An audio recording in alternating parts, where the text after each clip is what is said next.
to what is almost the last talk of Quo Vadis. My name is Bob Bates, and I'm a game designer. And for those of you who don't know me, I thought I'd do just a very quick visual introduction. I started writing games in 1986, a long time ago, for a company called Infocom. I did text adventures. And the first two games that I did were Sherlock, The Riddle of the Crown Jewels, and Arthur, The Quest for Excalibur. Arthur was actually the last text adventure that Infocom ever published. So kind of a sad coda to that company's career. When Infocom closed, I started a company called Legend Entertainment, co-founded it with Mike Perdue. And for them, for our company, I wrote 4 adventure games. But I was also the studio head and also produced a lot of different games for the company. And this is sort of the list of the adventure games that Legend did. Mostly science fiction and fantasy, some licenses and some original IP, kind of a mix of both. And we did that until the mid-1990s, at which point Graphic Adventures 2 died out. And our company switched over to doing first-person shooters, which was kind of an odd transition. But it's the kind of games that the people in our studio like to play, and so you adapt, you evolve, you grow, and so I actually wrote Unreal 2 and produced Unreal 2 and also Unreal 2 XMP. And then after Legend closed, I became an independent consultant, which is a life that I really like. And I started working with a lot of different companies. Doing games with mixed success, some good selling games like Spider-Man 3 there, which is a top selling game in the world at one point, and some games that didn't do so well. A lot of games in the US and also in Europe. And then in 2010 I went to work for Zynga, which a lot of people thought was kind of a strange transition, but I'll talk about that a little bit later. But the thing that I was trying to bring to Zynga was my experience with storytelling and narrative and characters. At Zynga, I was the Chief Creative Officer for their North American studios outside of San Francisco. So I worked with the teams in Boston and New York and Dallas and Los Angeles and different places. And during that time, I touched almost all of their games, but there were 3 that I actually went deep on, where I actually got into the studio, was there on a daily basis, and writing and producing and doing mission work and that sort of thing. And the first 2 of those were Frontierville and Empires and Allies, which were both pretty big successes. And then the third one was Mafia Wars 2, which was an absolute flaming disaster. Went down in flames. So this is kind of a visual resume. I've never done this before, to see all those games in one spot, but that's about 28 years of game development, games that I've actually had some degree of influence over. And in January I left Zynga, and now I'm back to my world of consulting and looking forward to whatever comes next. I'm sure that it will involve game design, and I'm pretty sure it will involve storytelling. So as I was putting together this talk, I got to thinking, as a game designer, especially a game designer in social games, you start thinking a lot about core loops. And I got to thinking that the core loop for a conference talk is basically fundamentally broken. I talk, you listen, and then to close the loop, nothing really happens. It kind of wanders off. So as a game designer, I think it should be that I talk and you listen, and then questions, and then we talk, we have a conversation. So I've tried to do this presentation in such a way that we will finish up early enough that we can have an actual conversation. So in any case, remember fun. Remember when we as designers would think about our players and think about the experiences we were creating for them, trying to get inside of their head and saying, we're trying to create this moment-to-moment experience, and is what they're doing right now fun, and do they have a midterm goal that they're kind of striving for, and have we put a long-term goal out there? Is there something that we are doing to draw our players through the games? Are we thinking about, remember when we used to think about the different kinds of players, the explorers who wanted to unlock a new land, or the achievers who wanted to just reach different goals? The socializer who had fun just helping his friends out, and the competitor who really just wanted to crush his enemy. And it seems to me that here's what designers are thinking about today. All of the conversations we see are around monetization and discoverability and App Store ranking and that sort of thing. And what they should be thinking about, what we should be thinking about, is fun. And in today's speak, in today's language, fun has sort of morphed into this idea of engagement. And when you talk about engagement, it keeps players in the game longer, and that leads to retention. And when you say retention, suddenly publishers' ears pick up, because retention is a word that they know and they like, but they don't understand where it comes from. And so that's the focus of this talk, is to talk about fun and how it leads to retention. So, why retention? Players usually don't spend money on a game right away. It takes a while for them to get used to the game. It takes a while to turn a player into a payer. And so you need to have fun. You need to have stuff that they will hang around long enough to enjoy. Players who stay around longer are likely to fall in love with your game and become evangelists for your game. So instead of being viral through nasty methods like setting up viral gates that says you can't go forward in this game until you recruit 5 people to come and work on your farm or something like that. Instead of that kind of virality, when you have good engagement, you have people who become evangelists for your game and spread it through the best kind of virality, which is word of mouth. And something like this becomes really important when you have over 2,000 games a month coming out on the App Store, and now you have this problem of discoverability, one of those things that was on the list before. When you have players who willingly go out and tell other people, come and play this game because it's so much fun, that's an advantage that you can't afford to give up. And of course, if you have ads as part of your revenue model, the more people you have, the longer they stay, the more revenue you'll have. And then also there's just the internal satisfaction that you're going to gain from creating quality entertainment that is going to be enjoyed by potentially millions of people. So what this means is that you have to design for fun. When you and your PMs are considering a feature, you have to think about not just what is going to bring in the short-term revenue, but also whether this thing is going to add to the player's enjoyment of the game, whether it's going to keep them coming back time after time, or whether the feature is going to detract from that person's fun. And at Zynga, the best teams today have a good balance between project managers and designers, which has not been true historically for the company. When the company was getting started, it was a web-based company, and the PMs were the people with the metrics. The PMs were the guys who could come to a discussion and say, here's my opinion, and here are the numbers to back it up. And then the designer would say, yeah, but I think that won't be so much fun. But the PM would say, but I have the numbers. And the designer would say, well, I have a feeling. And that argument didn't get very far. But now, as companies have started to see their user bases decline, they realize that there's a real advantage in engaging players over the long term, and retention is starting to come into its own. And so on the best teams, the PMs and the designers are on equal footing, and everybody realizes that there's value in keeping players in the game. So here's how I think about retention. Pretty simple. Give your players a fun experience quickly, and then give them lots of reasons to come back over and over again.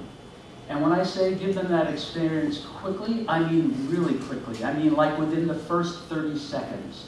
There are lots of games still that come out, and the player experience is the first thing that happens is they hit a registration screen. So now I've got to give you my name, and I'm not all that comfortable with doing that, and my email address, and a way to pay, and all this sort of thing. And with every click, and we knew this back to casual games before there were the social games, with every click that you put between a player and the gameplay, you are shedding thousands of players by the second. So try and within the first 30 seconds, don't put up a registration screen, don't put up the avatar choice and the customization and all that sort of stuff. Drop the person into your core loop gameplay as quickly as you possibly can. We call that, at Zynga, we called that the first time user experience, the FATUI. And we spent so much time tuning and tuning and tuning that first experience, often months, doing that over and over again, trying to hone it down to get the player, launch the player into the game as quickly as possible. So for me, there are 3 elements that I'm going to talk about to retention. Keep the players in the game, remind them to come back, and reward them when they do. And that's the core of this talk. It's a pretty simple talk.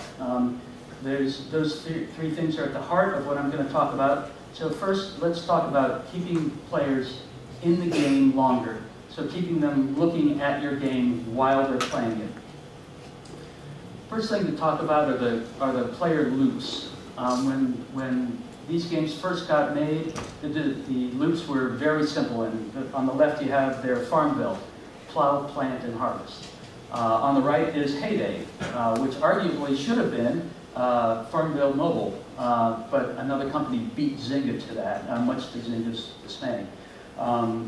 And in that game, the loops are much more complicated. You have managing resources, you have crafting, you have selling to other players. So you have different kinds of fun for different kinds of players, and what that does is to keep players in the game longer. Another method for keeping players in the game, short visible timers. The 3 games that are up here are, one is Heyday, one is The Simpsons Tapped Out, and the other is Clash of Clans. And in each case, I don't know if you can see them, there are timers. This is a 4-minute timer, ready in 4 minutes, 2 minutes, ready in 58 seconds. So as a player, when you're playing the game and you're coming down kind of to the end of your play session and you think you're going to go away, but then you see this timer and it says, ooh, your crop is going to be ready in 58 seconds, or this cannon that you had started off, this asset that you were building, is going to be ready soon. And that tends to keep a player focused in the game and keeps them on your game instead of wandering away and doing something else. And of course, when that timer goes off and they get that asset, then all the things that they were planning to do with it, then they say, oh, I can do this and I can do that. And so they're playing your game longer and staying in the game longer. Another good element to keep players in your game are animated screens. And I'm not very good with PowerPoint, so I couldn't animate these things. But if you're a Clash player, you just see those giants, and you can see them milling around in that army camp. And when you think about the Clash of Clans screen, you've got those elixir pumps pumping out the elixir, and you've got those mine carts that are coming up and dumping gold onto your game board. And you've got the builders pounding away at whatever it is that you've set into motion. And then the villagers, those villagers serve no function if you think about it, but they just wander around the screen. And so as you're sitting there looking at Clash and you're playing this game and you're thinking about, how should I build my walls and what should I do? And I found myself just staring at the screen for a really long time, 20 minutes, 30 minutes. And I think a strong part of that is the animation that they had going on. And the game on the right is Farmville 2, and one of the design pillars for Farmville 2 was to create a living world. And so they set up their game board so that when the wind would blow, you'd see the crops moving back and forth, and the animals would move around and do funny, cute animations. And anytime the player would do something, in a normal farming game, you harvest the crop, and the crop just goes, wait, well, here you had it, fly up into the status line. So having screens that are pleasant to look at, that are visually pleasing and alive, helps keep players in the game.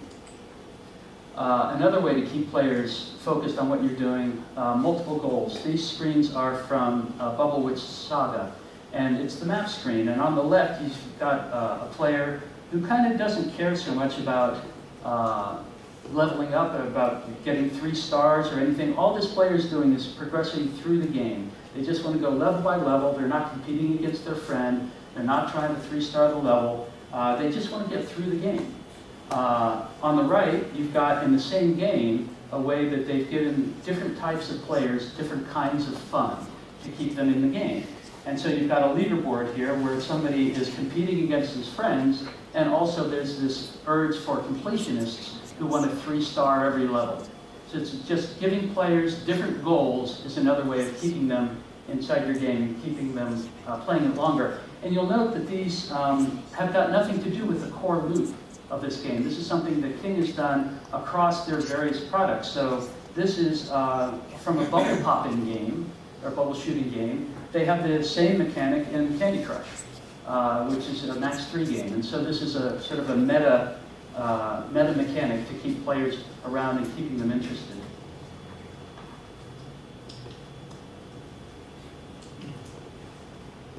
Another way to keep players in the game is through gradually increasing the session lengths. You know, we've always designed for short-term play, medium-term play, and long-term play.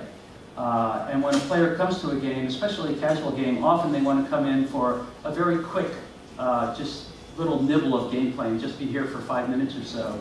And so as you progress up from casual to mid-core to hardcore, you'll often see gameplay sessions getting longer. But even within casual games, you see that as you play a casual game longer, the session lengths tend to get longer as well. On the left here, you've got level 2 of Candy Crush.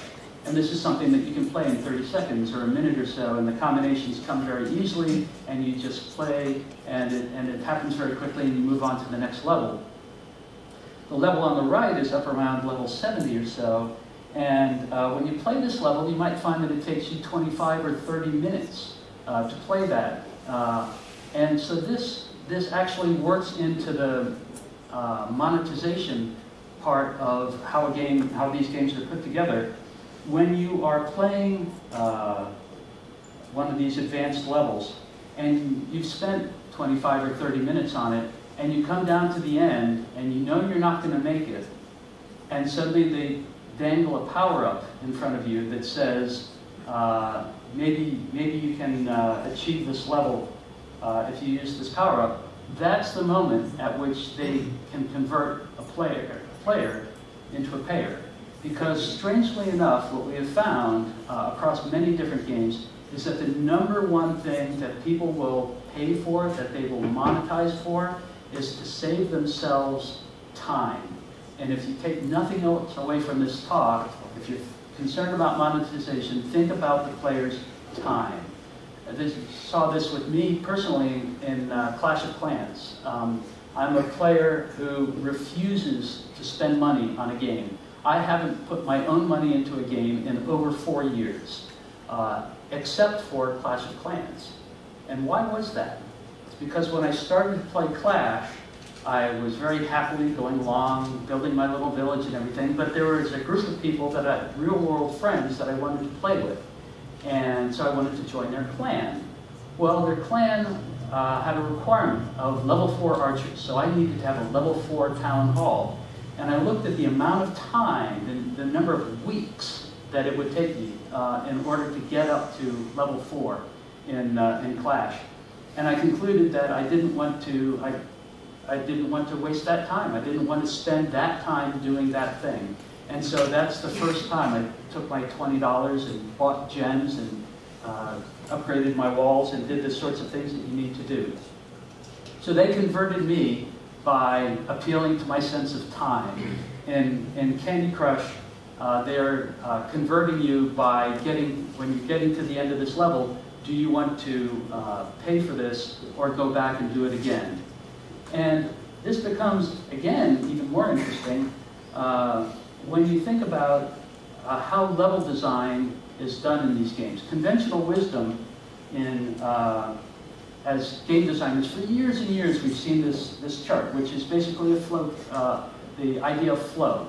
This is Csikszentmihalyi's chart. And in the upper left you see when something is really hard, that gets people frustrated and they go away.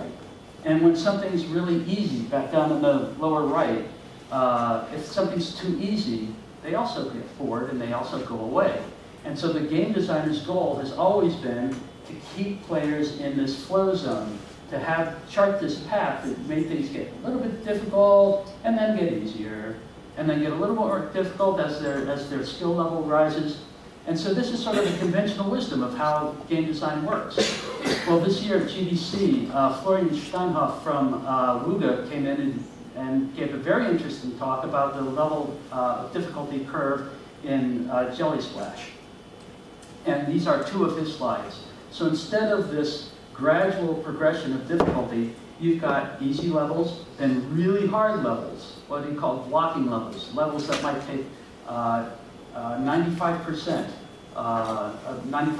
failure rate. So turn that around. Basically, you can play this level for 20 times before you succeed at it. But once you complete that level, then you've got easy levels coming along. So again, going back to monetization, when you think about that, when you're playing this really hard level and you've come down near to the end, and you know it says, you know, you've got 2 turns left, and you go, oh my God, if I only had 4 turns, I could do this, and they give you a power-up that gives you 4 extra turns, you're not only likely to, you're going to think about that in 2 ways. One is, do I really want to go back and play this level again and get to this point again and probably get to the same point in this level again where I'm going to fail and I just lost another 30 minutes of my life? Or do I want to just give these guys a little bit of money and then I know, because I've been trained, that the next levels are going to be easy and I'm going to have this time of easy fun. So that's just another really interesting retention technique to vary these levels in this way to keep players in your game. So another way to keep players in the game are clans and guilds. And these are great because they're actually very, very social. And one of the problems that we had, I think, in the early days of Facebook games is that people confused social and viral. And I think people often still confuse those two things. So somebody who is viral is somebody who, again, will click on the, the gate that says invite 5 friends or something, but that's not an inherently social action. An inherently social action is where you have an exchange with other players. And in games where you have guilds and clans, often you have things like chat, for example. And that chat is something that will keep you engaged in a game for a long period of time, being social, and not necessarily doing the core loop of the game, but participating in the game in that way. This can be used for things like group raids. If you play WoW, you know that what's happening is the game is creating social obligations. It's not just you playing the game, you feel this obligation to your friends to show up and play the game with them. And this element of social obligation extends even lower to an even more basic human element, which is that of reciprocity. There's a psychologist whose name is Robert Cialdini, who has written a book about the things that make us do the things that we do. And one of the strongest of those is reciprocity, which is basically the idea that if you have done something for me, then I feel the urge or the need to do something for you. If you've done me a favor, I feel the need to return that favor. And there are lots of psychological studies that have tested that and shown it to be true. And it's interesting because it transcends not just individuals, but it actually applies to entire groups, entire countries, and even across time, across generations. So, and a good example of this is what happened in New Orleans after Hurricane Katrina in 2005. Lots of countries from around the world sent aid to New Orleans. But the tiny country of the Netherlands sent more money to New Orleans than all of the rest of the countries of Europe put together. And that's kind of an odd thing, and people are trying to figure out, well, why is that? And it turns out that in 1953, there was a series of devastating floods in Holland, and a lot of the land was underwater. And a team of experts from New Orleans came to Holland and helped build levees, helped design pumps, helped those people in their time of need. And so 52 years later, when Hurricane Katrina hits, who is it that comes to their aid? It's the people who, over time, never was able to repay that debt. They felt that need to come back and help out people who had helped them. So games that have clans and guilds, where players feel these strong social obligations, are likely to retain players much longer than single-player games. So the second part, we talked about keeping players focused on your game as they're playing it. Second part of retention is reminding players to come back to your game. And we'll run through these pretty quickly. The first thing is turn-based notifications. There's some games like Words with Friends or Quiz Up or Song Pop where you're playing with another person, and that turn base is built right into the game. And so there's a very natural return mechanic. When you get a notification on your phone that says so-and-so has made a move or is challenging you or something, then that's a welcome viral, right? You like to see that message. It's not like somebody's asking you to come man his town hall or something. They're saying, we are playing this game together, and it's your turn. So that's a very strong return mechanic. Appointment mechanics are also pretty good. Whether they are good or heralding a good thing or announcing a bad thing is about to happen. So a good thing might be an asset that you've set off building, is about to be ready for you to use. A bad thing is when something bad's going to happen in the game, and we, again, know psychologically that people hate loss more than they love gain. And that's a really important, for the PMs in the group, that's a really important thing to keep in mind. And so wither mechanics turn out to be very, very powerful when somebody's crops are about to go away, or they're about to lose something. It's like, oh, I can't lose that thing because I already have it. So they're very powerful. Bonuses for frequent play and streaks, coming back daily, just reminding players that they can do that. Time-limited events, again, are very effective, especially in things like collectible card games. Use these things very, very often, where they might have a limited time asset, and so they say, play this game for this week, and you will get this thing that will never appear again in the game. And that appeals to two different psychological principles. One is that sense of bragging and that sense of having something that other people don't have. But the other thing is the sense of scarcity. People value something more when it's rare. And that's why you see TV commercials that say, hurry now, there are only 10 left, or something like that. When something is rare, people will work to get it. And so in the case of our games, people will come back to the game more often than they otherwise would in that period of time in order to acquire that asset. And then also, as the week winds down, if they're not quite there, and you give them a way to pay a little bit to then acquire that asset, again, very effective. And then just general reminders. We all lead very fragmented lives, and the idea, if you just remind the player that the world is there and that has been having fun there, might be enough to bring them back. So now let's go on to the third element, which is rewarding players when they come back to the game. And here we'll talk about aspiration, visual progress, investment, filling up empty slots, and leaderboards. These, again, very, as I say, very nuts and bolts talk about mechanics of how to get these things done. These scenes are from Kingdoms of Camelot. And you can see that the player who starts off with this relatively uninteresting screen, as he progresses over time, the screens become more and more interesting. And every time he comes back, he can see his progress demonstrated to him on the game. So it's a very powerful, visceral reward when somebody comes back. And when the player sees another player's advanced game board, that gives them a sense of aspiration. They say, if I stay in this game, if I keep coming back, I can have a place that looks like this. And that's really cool, and I want that. Showing the player his investment is a really interesting part of retention. Because, and again, it appeals to something called cognitive dissonance. It appeals to our desire to have a consistent worldview about ourselves.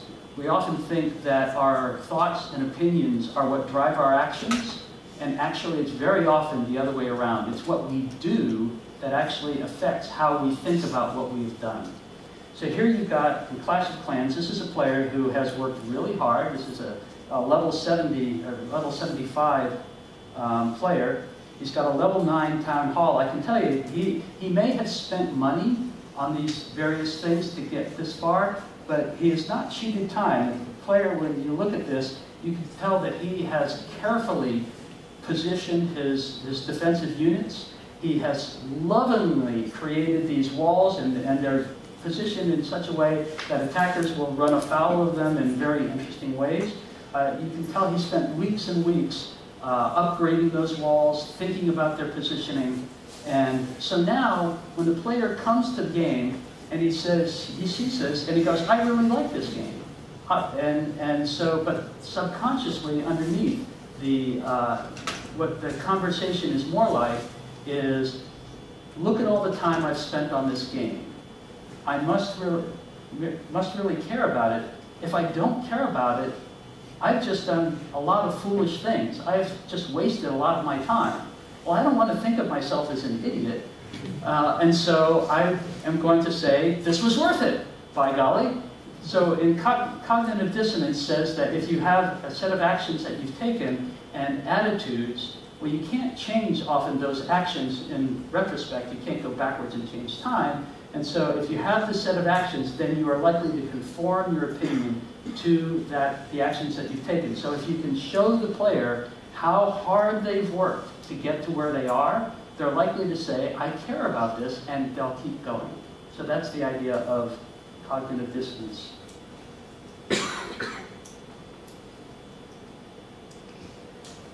Showing the player's progress on the game board is very effective. On the left, you've got Candy Crush, and you can see, the player can see how far he's come. And he can also see that there's a locked area out in front of him, this grayed out area where he hasn't been yet. And so there's an aspiration for him to go forward. The same thing on the right is Castleville. Show the player this mighty castle that he's made and show him the progress that he's made in the game. But then you've got this gloomed area with these sort of shadowy things that you don't know quite what they are, and they're kind of taunting you to come and unlock this area and explore the game board. Car games, racing games, often do this, and this again, you're showing the player his progress, and you're also giving him aspiration or something to shoot for. And often, if you have empty slots there, you also have appeal to yet another psychological element of how we're put together. Some people are completionists, and they want to collect the full set.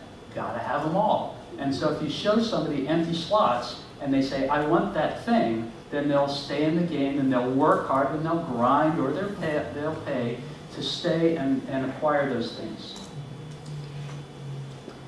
And then titles and leaderboards.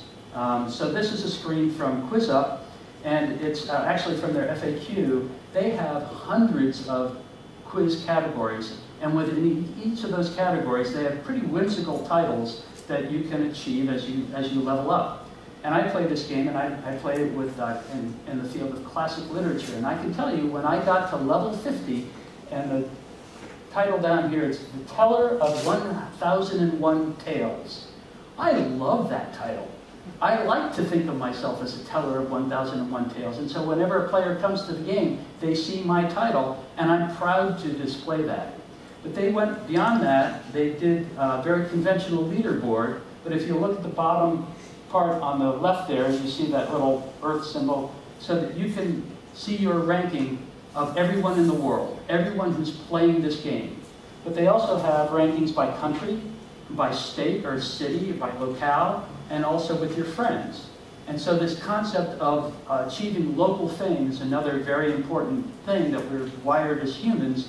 We want to feel important to the people who we consider to be our peer group. So here you see somebody who's really happy that they know the most of anybody in the country of Switzerland about Veronica Mars. And imagine how proud you'd be if you were the top guy in the world in a certain category. If I was the top guy in the world in classic literature, I would really like that. I'm at little over level 90 in this game. The top guy in the world is level 230. I'm not going to catch him, so that's unfortunate. But you can imagine how if you had a title like this or a rank that you had, and then somebody comes along and surpasses you, what impetus that would give you to come back to the game. I stopped playing this game for a few weeks, and I was the top in the state of Virginia, and I just came back right before this talk, and now I'm number 2 in the state of Virginia. I don't feel very good about that. So when I go home, just saying. So that brings me really to the end of these mechanics, but there are two sort of secret weapons that I like to talk about for retention and fun. And the first of those is narrative. And what you see up here is the famous spouse letter from Frontierville. Now, I didn't write this spouse letter, but it's what got me a job at Zynga, because this game came out in early June of 2010, and within 2 weeks, because Zynga is a very metrics-driven company, they realized that this tiny little bit of story, this idea that your spouse might be coming to join you on the frontier, drove player engagement crazy. They had players playing, they had people building cabins and decorating the cabins and doing everything that they could to try and get these players, to get the spouse to come to join them on the frontier. And this idea of narrative, episodically delivered, is not a new idea. Charles Dickens wrote his novels and delivered them in monthly magazine format. And once every month, people would line up to buy the magazines to find out what happened to Little Nell. Soap operas, primetime TV dramas, all use that idea of the sort of the narrative arc to the season, but then cliffhangers at the end of each episode, so that each week you want to come back and see what happens next week. And of course, at the end of the season, then they put out the big cliffhanger with the person who's died, or maybe they haven't died, or whatever's happened, and you want to come back next season. So that's a very effective technique in games. And the first thing that I did for Frontierville was to create romance. I looked at their player demographic, it was mostly female, and I said, well, geez, romance novels are the #1 best-selling genre in the world by a lot. About half of the total number of books bought in the world are actually romance novels. And so the game already had the school marm, and so I created Hank, the handsome general store manager, and Bess, the comely farm girl. And you could, as a player, you could advance the romance between Hank and the school marm, or Hank and Bess, or you could have Bess and the school marm fall in love. And so players really enjoyed that and engaged with that. And of course, we built different mechanics around it, where as they told the story, there were different things for them to buy, and they did. And Zynga made lots and lots and lots of money off of this. And the players loved them. They weren't pissed off at spending that money. They loved doing that. Secret weapon number 2, also from Frontierville, humor. You can see on the left there, Frontier Jack, who is arguably the best character that Zynga has ever created. And I'll say, I mentioned at the talk, you know, the reason I came to Zynga, one of the strongest reasons, was for storytelling and character development, and I didn't really do a very good job. This, I think, is the best character that we ever did have. And he would always show up with a joke, and you were always happy to see him. So that was something that kept players in the game and playing. And then humor, again, we had this viral on the right was the most clicked on viral ever. And what we were trying to do at the start of the game was very simple. It was, you know, you have this game board, and we wanted to train players or teach them that they could move something from one spot to another on their game board, so that they could customize their frontier. And so the quest was to move a sheep. And so the idea was you just had to move a sheep from one place to the other. So that when you did that, this was the viral that came up, and people started to look at that picture and say, I wonder what's going on there. And they started to post interesting and strange interpretations of what that might be. And so we learned very early in Frontierville that our players in that game really liked risque humor, and so we leaned into that, and we started to make double entendres and puns, and the game got a reputation for fairly naughty, although pretty light humor. And so just in general, I think of humor as, again, a secret weapon. If you can make a player chuckle, if you can make them enjoy your game in a humorous fashion, they're likely to come back to it again. So my recap and your takeaway is very simple. For retention, keep players in the game, remind them to come back, and reward them when they do. And that's it. I'd like to close that game loop and get to questions. I think we probably have 5 minutes or so for questions. And there's somebody with a microphone, so if you have a question, put your hand up and happy to talk. You have a responsibility, a social responsibility to close this game loop. Otherwise, what are we going to do? Can you give us an example? What would be something where somebody tried it on a team you were with, and you thought, this will never work, and then it worked? Do you have a war story about that? Oh, boy. Probably the biggest thing with Empires and Allies, trying to figure out the combat in Empires and Allies was really hard. When I got to that game, it was made by, I think I've gone backwards here. It was made by the team that had done Command and Conquer for EA in Los Angeles. And when I got to that game, there were statistics all over the screen. They had units with, all the hit points and all the damage stuff and everything like that. And I said, we really need to simplify this a lot. And so we spent a lot of time doing that. And I simplified it probably more than was needed. And they wanted to make it, to bring it back another level of complexity. And I said, no, I don't think that would really work. But we did it. And it turned out that they were right. That going to something that was absolutely, totally too simple was in fact too simple. And so by putting that back in the game, that worked out better. Other questions?